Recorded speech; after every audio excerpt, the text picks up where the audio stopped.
Receiving simulator transmission. Uploading transmitted feed. Initializing playback sequence. Alright Seipher, we're ready. Hey everyone, Seipher here and welcome back to Seipher Plays Kingdom Hearts 2. In the last episode, we touched down in an ominous-looking castle where our trio of heroes instantly recognized the roar of the beast who had helped us in the final hours of our previous journey. Unfortunately, while he did help us dispatch the Heartless that appeared here, he didn't even acknowledge us and according to Belle has been acting strangely. This time, in order to get to the bottom of what has caused this change in the beast, and to help Belle, we're heading to the West Hall to free the beast's servants from the dungeon. However, before we get started, I do want to just get the question of the episode right out of the way, since we did hear Paige O'Hara reprise Belle at the end of last episode, and I want to ask a question related to it. Since we've heard quite a few vocal reprisals at this point, I want your opinion on voice actors you'd want to reprise their roles in any of the Kingdom Hearts games if it were up to you. That means both this game and any other Kingdom Hearts games in the series where voice acting is involved. For me, I'd have to say, while her sound-alike does an excellent job, I do kind of wish Mandy Moore had reprised Aerith here in Kingdom Hearts 2, but more so Rapunzel later in Kingdom Hearts 3. Just something about her that, I mean, don't get me wrong, her sound-alike in Kingdom Hearts 3 is spot on and definitely works for it, but I do kind of wish that things had worked out that she could reprise her role, but oh well, what are you gonna do? Anyway, off to the entrance hall. And I know I did say that I was gonna grind, but I didn't really do anything new with that.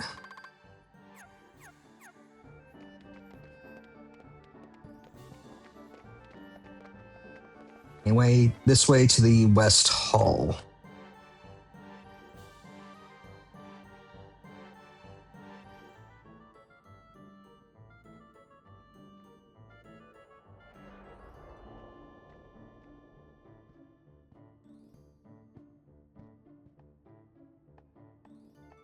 There should be a way into the Undercroft around here.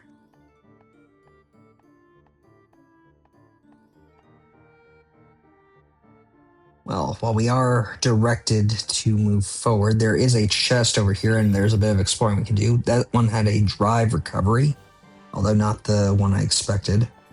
Let's go back this way toward the entrance hall. For another chest, this one has a mithril shard, which is what I was expecting. And then on the left side right here, this should have a high potion. We already got the drive recovery chest in this little alcove right here.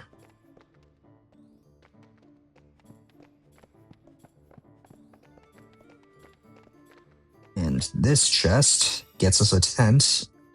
Good to have one of those. And behind the stairs here is another mithril shard.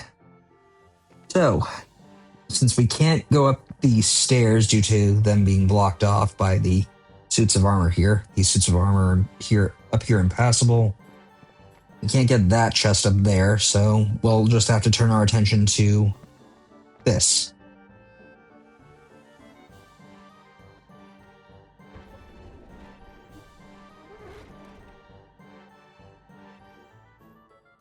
Here it is. Do you mind?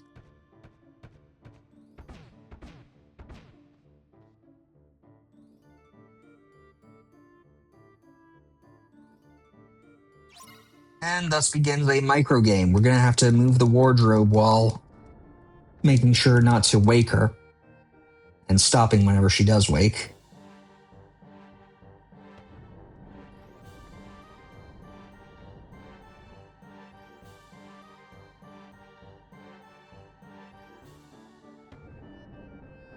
Or rather stir.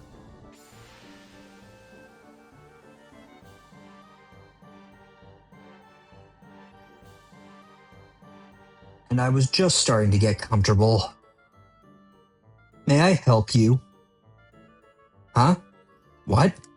Oh, right. Belle needs us to go to the dungeon. Goodness. You're here to help my friends? Well, why didn't you say so? Because you yelled at us and then promptly went back to sleep? I'm sorry I startled you. Oh, I used to be human, you know. Until the enchantress cast her spell. I was turned into a wardrobe when the prince was turned into a beast. The prince is the beast? The beast is a prince? That's right, although his behavior was far from princely at the time. What's this about a spell? Well, it was a cold winter's night. And that's enough for now. You can hear the rest when you've rescued the others. It'll give you something to look forward to. Well, aren't you dramatic? Ah. Hurry now, the dungeon is damp and chilly. Certainly no place for a clock. A clock? You'll find out soon enough. Alright, let's get going. Well, let's head on inside.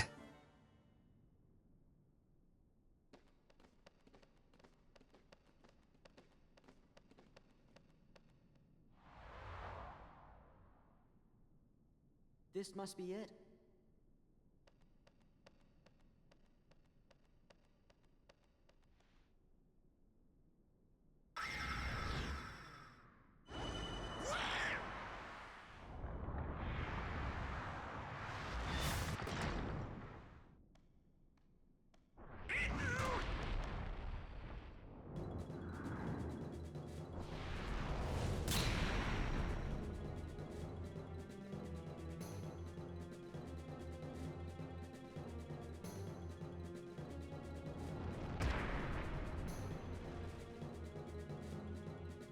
Okay, so we have a boss fight and some new enemies. The new enemies are the statues coming to life to attack us. Say hello to the Gargoyle Knight and Gargoyle Warrior.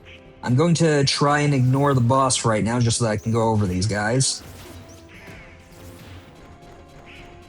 The Gargoyle Knight is the one wielding the sword. The Gargoyle Warrior is the one wielding the axe. They are fairly straightforward in how they attack. The Knights attack with a 3/ combo, a descending lunge, and an upward swing, or a 2 charging swing attacks, while the Warriors tend to stick to a distance and throw their axes or slash twice while spinning vertically, or staying in place and spinning like a buzzsaw. I'm pairing these two together because they have the same drops. 10% chance at base for dark gems and a 4% base for energy shards. Anyway, with them dealt with, we can now focus on the actual boss fight. The more skilled version of the Dark Ball has appeared to possess the dungeon's door. Say hello to the Possessor / the Thresholder. In this form, its attacks are simple, consisting of 3 strikes with both of its fists after bringing them together, extending both arms to swing 3 times across the room, and extending both arms to smash the floor.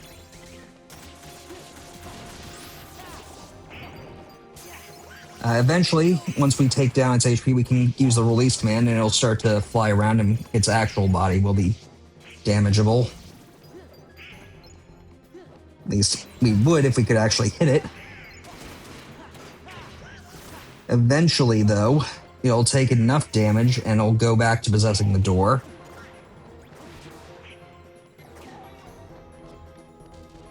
And then we basically have to repeat the process. This is another of those few fights in the game where if you are defeated, King Mickey will appear to help you out. However, I have never seen anyone really struggle with this fight. Oh, and I guess I forgot it does fire 5 orbs of darkness from a large black orb that will home in on the target, so good to be aware of. I think I'm going to actually use the drive gauge. And this is the thing that I was worried about. or rather the thing that I do not like about drive forms. This is anti-form, a punishment for overusing the drive system. In it, Sora is very powerful, but he can't really do much to bosses in this form. He can stun enemies quite well, and he is pretty agile, being able to just run around on all fours and attack with his bare hands. He doesn't have much reach due to no longer wielding the Keyblade, and you're stuck in this form until the drive gauge tones down, and I believe his damage is doubled, so on top of crowd mode's damage doubling, so this is why I kind of hate drive forms as a system, because you can't heal at all, you can't use items, you can't use magic, and you're basically at the mercy of whatever enemy you have. Thankfully, I had Donald with me.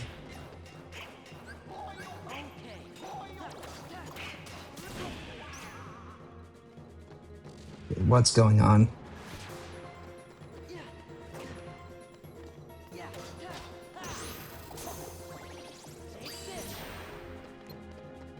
Okay, so I'll go a bit more into anti-form once we finish up this fight, because I have a whole spiel on it. And we got upper slash and Donald Fire and a HP increase for Goofy. That's good.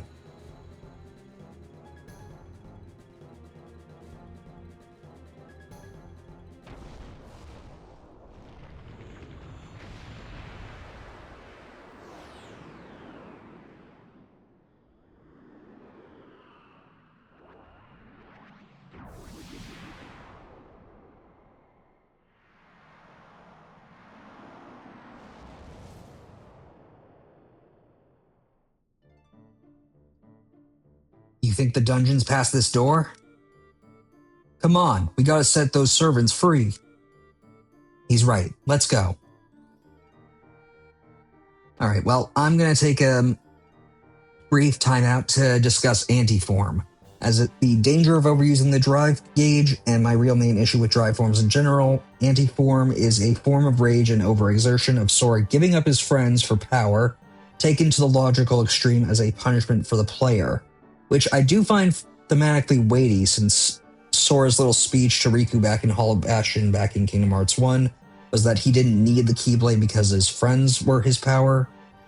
But in mechanic-wise, I do not like it. In the form, Sora becomes a berserk shadow attacking his foes with his bare hands in fast and brutal attacks, and the ability to glide through shadowy wisps, although I don't think I was able to actually figure out how to use anti-glide in this, but that is the name of it. All of Sora's attacks are treated as neutral and dark element, making it possible for him to stun enemies that have some degree of immunity to physical attacks, like with the Keyblade, such as large bodies who can't be really damaged from the front with physical attacks. This, however, comes with a handful of trade-offs that I kind of got into. Sora can't use any command beyond attack, and well, actually, I think I could have used Revert to get out of that, but I didn't want to. I wanted to show how kind of BS the form was, but I couldn't... I'm actually not sure, but I'll flash up on screen if you can Revert. Anyway, Sora has no access to guard to the guard ability if it is equipped. Sora can't pick up HP orbs and can't access magic or items, so he's incapable of healing. Any drive orbs picked up will drain the drive gauge faster, and Sora does not gain any experience in the form, and worst of all, as I said, Sora will take 50% more damage from attacks in that form, in addition to any damage multipliers from your difficulty selection. All of this together makes anti-form strong but troublesome. So, what exactly triggers anti-form? Well, each time you use a drive form other than anti-form, and a certain other form we do not have access to yet, a hidden point counter known as anti-points is incremented by 1. The total amount of anti-points you have will affect your odds of triggering anti-form. If you have 4 points or less, you will never transform into anti-form. 5 to 9 points, you will be given a 10% chance of triggering anti-form. And with 10 or more points, you will have the greatest chance of triggering anti-form at a whopping 25%. Additionally to anti-form's percentages of occurring, they can be altered in specific fights with multipliers. Mission battles, any battle where the command menu is outlined in red and will have a ×2 multiplier to your anti-form chance. Battles against members of Organization 13, though we haven't encountered any yet, will have a ×5 multiplier to your anti-form chance. And this is getting a bit further ahead than I would like, but the final boss of this game has one stage where you can actually use your drive forms. And if you use it during that fight, it will have a whopping ×10 multiplier applied to it. That said, there are 2 ×0 multipliers to balance things out for certain fights. A handful of boss fights in this game will have them. I will point them out as they become relevant. And any boss battle that involves non-party member allies, like how we had Leon back in the Bailey during our first visit to Hollow Bastion, even though we couldn't use drive forms then. If we have a non-party party member with us like Leon was there, we won't ever be able to trigger the anti-form, but anti-points will still increase, I believe, for that instance. So, since this happens when we build up anti-points, is there any way to lose them, or is there any means to avoid anti-form? Well, first off, anti-form is only triggered when Sora has party members and both are alive and kicking, and using a drive form when one is knocked out will not increment your anti-points. So that's good to keep note of. Additionally, if one party member cannot be switched out, like we had with Mulan when she was in her disguise as Ping, anti-form can't be triggered, although points are still added. And furthermore, when anti-form is triggered, you will lose 4 anti-points from your counter, 5 in Final Mix, and eventually we will get a form that will decrease the amount of anti-points by a massive 10. However, that is a long way off. Additionally, when we gain access to new drive forms, our anti-point counter will be reset to 0, so that is actually pretty good, although there is one exception to that. In short, while I do find the form thematically interesting, that intrigue is overshadowed by how angry it makes me because of how it is so contradictory to the inclusion of growth abilities in the various drive forms, and how you want to train up your drive forms, and the only way to do that is to use them a lot, but you get actively punished for using them a lot. It's a very contradictory mess, in my opinion. Anyway, diatribe over, let's get a move on back to the task at hand of freeing the beast servants by heading this way.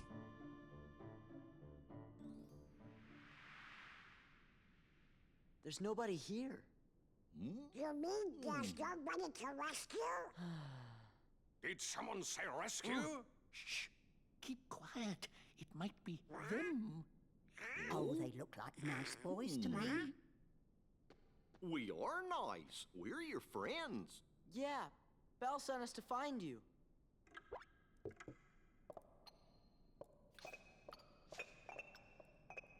Wow.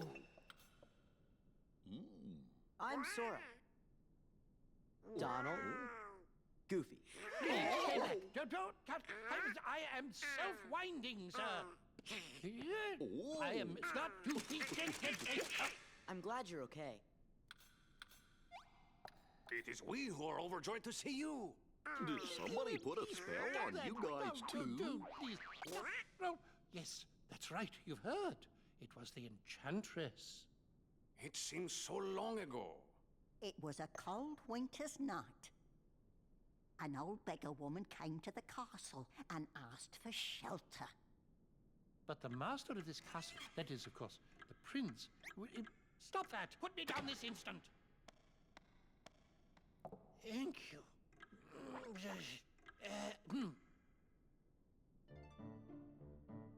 The master turned her away, all because of her, meager appearance. That's awful. He was a spoiled prince, so selfish, and how shall I say, cruel? Lumiere. The old woman warned our master not to be deceived by appearances. Still, he would not take her in. Then the old woman's ugliness melted away to reveal a beautiful enchantress. She turned the prince into a beast, a shape she thought fitting for his cold heart.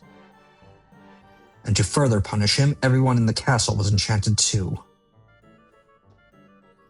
Wow, that's quite a story. Is there anything we can do to help? Let's get the enchantress. Oh, no, dear. We already know what needs to be done, but with the master out of sorts, he sure is acting weird. It's almost as if he's forgotten how to trust others. You don't suppose he's been turned into a heartless, do you? Heartless? If they're a part of this, then it's a good thing we're here. Let's go find the beast. Splendid. Follow me, messieurs. I know a shortcut. Alright, I'm sorry for my voices. It's kind of hard to keep so many straight. Anyway, let's quickly open these chests before we get moving. We got another AP boost and the basement map. And I actually forgot I never actually used the AP boost we got last episode, so let's give 2 to Sora right away.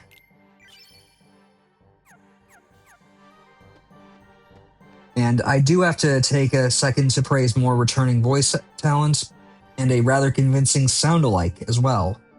The late great David Ogden Sears and Angela Lansbury both reprised their roles as Cogsworth and Mrs. Potts.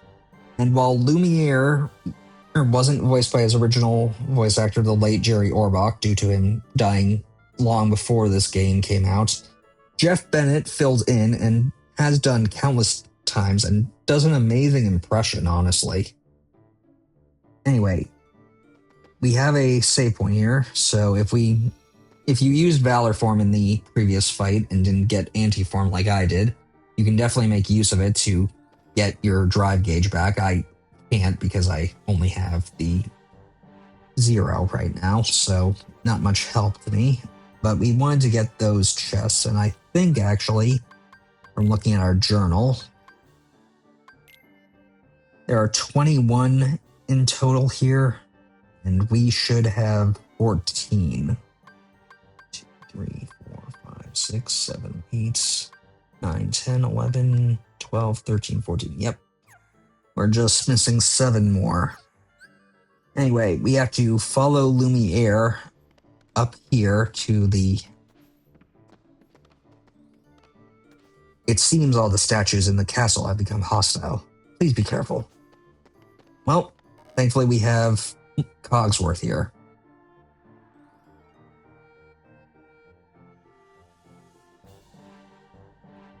Allow our guests to pass.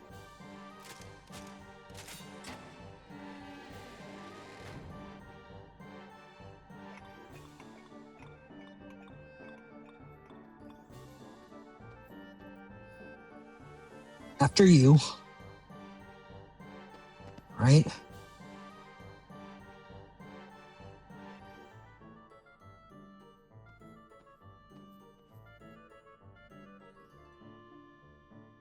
Alright, how do we get out of here? I'm afraid it won't be marching out that easily. You see, the door leading to the other side is concealed by a sort of contraption. What kind of contraption? Observe.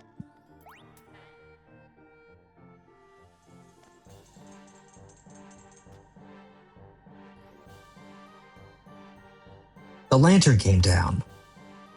Indeed it did. If we could but light all the lanterns in the passage, the secret door would open. But as you can see, the lanterns are already burning with an enchanted flame. You must put out this enchanted flame before I am able to light the lanterns properly. Can't you just throw some water on them? I'm afraid that's not enough. But if you use the power of light... How about I try using the Keyblade?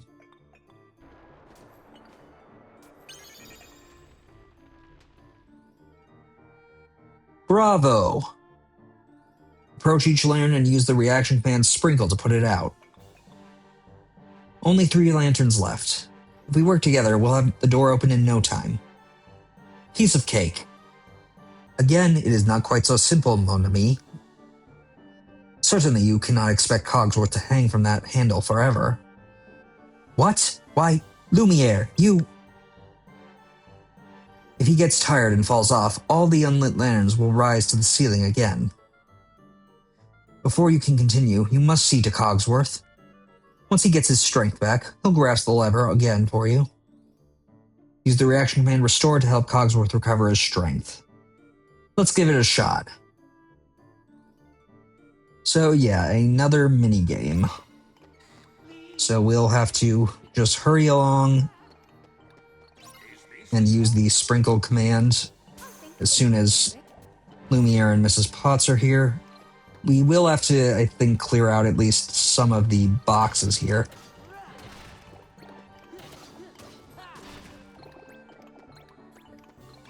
To be able to get them over here quickly, since they can't really jump like we can. However, I don't think I've ever seen Cogsworth lose his grip quick enough to make it matter.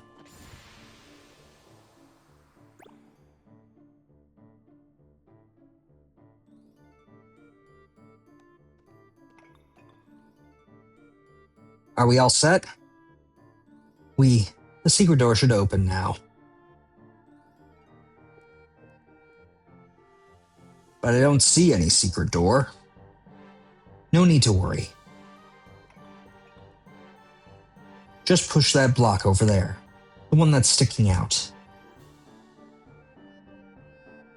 Rather conspicuous, but okay. Got it.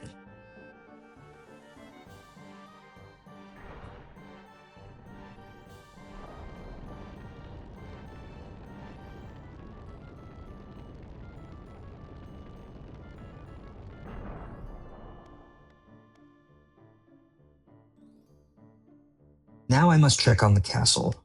I fear my absence has been too long. I'd best be off too, dears. Watch out for Heartless. The Master's room is at the very end of the West Wing.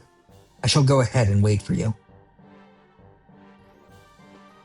Well, before we do that, there are some chests in here that I want to quickly go grab, starting with this one right here for a high potion.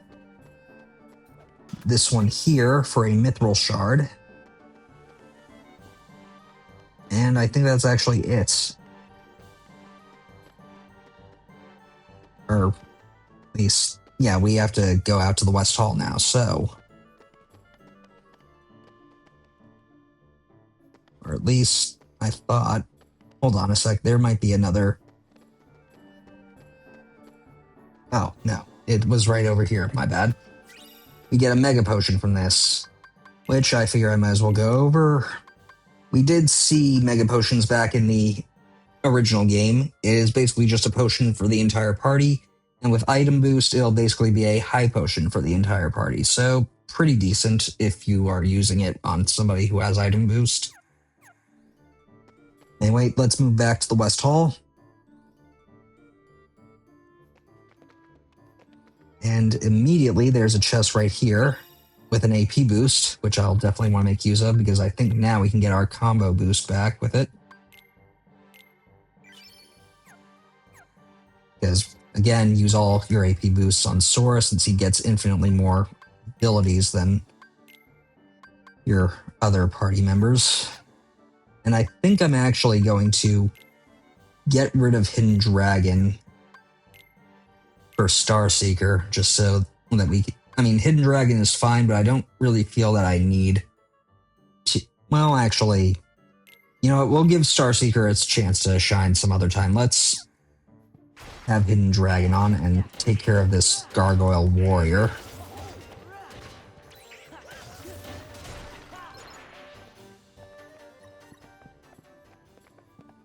And head up this way to get to the West Wing,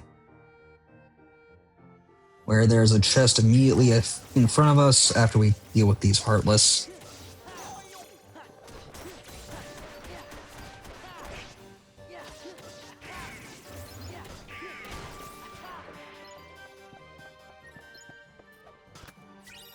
do get a tent. And then up the stairs is another chest near some more gargoyles.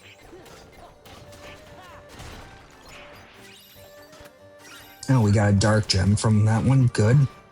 New type.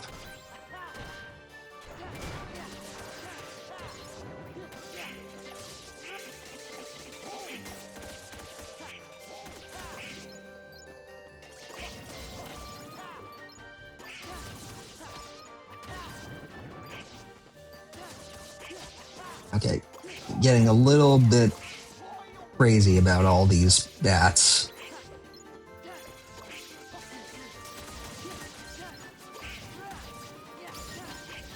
And we got another maximum AP increase in magic increase from getting to level 16, so that's good. We could probably put on another ability. Anyway, I believe, checking our journal, yeah, just one more chest to get, so we're good. We're on track. And we're here at the end of the West Wing, so let's enter.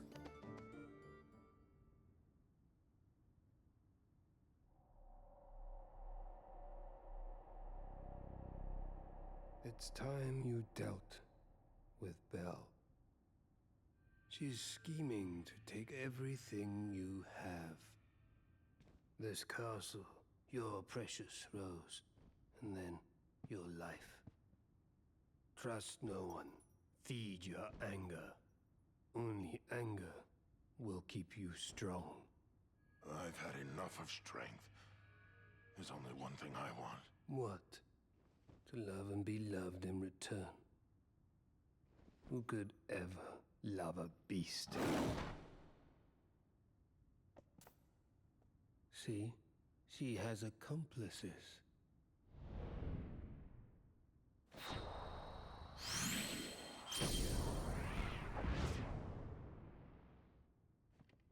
Hey, Prince.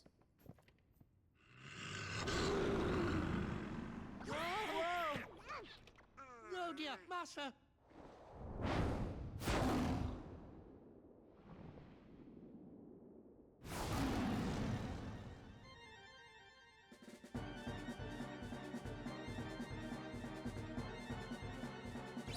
The master of this castle is consumed by anger. Say hello to the beast. The beast is in his berserk state is not fighting at his fullest. He mainly attacks by swiping with one or both of his claws, or leaping to attack with one claw. When near Cogsworth, we can make use of the Wake Up reaction command to stun and knock back the beast, opening him up for a combo. Once his HP is down, though, the battle isn't over, and he will eventually recover.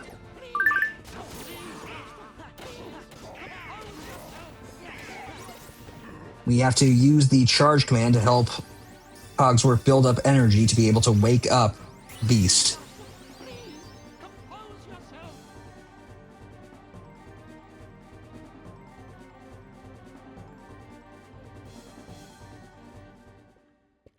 Cogsworth, what happened? Well, Master, you see, that is, how shall I say, actually, Well, you put everybody down there in that dungeon. I did what? you did. Who was that guy you were talking to? The one in black. Zaldin. That's his name. He came from the darkness. He used my anger to control me. He took all my sorrow, my sadness, my pain, and turned it all into rage. There was nothing I could do. I could no longer see the truth. We'll all be. That must be why you threw all of your friends down there into the dungeon. You wanted to make sure that you didn't hurt them, right? Was that it? Was it to protect them? Sure. We know you're good inside. He's right, Master. We've all seen how kind you can be. After all, Belle can see the goodness in your heart, but I'm afraid you've yet to... Belle. I've mistreated her. I've mistreated her and been so selfish. She didn't say anything about that. She'd never tell anyone of my cruelty. She's too good. You see, I'm afraid he judges himself far too harshly. Why don't you just go talk to her? But... No excuses. Come on, we'll go with you. And just like that, we have the beast in our party, and I think I'll just swap Donald back out. I know I mean, actually, I don't really have need to use Valor Form since it's at its cap now, so I think I'll keep Donald now that I think about it. Anyway,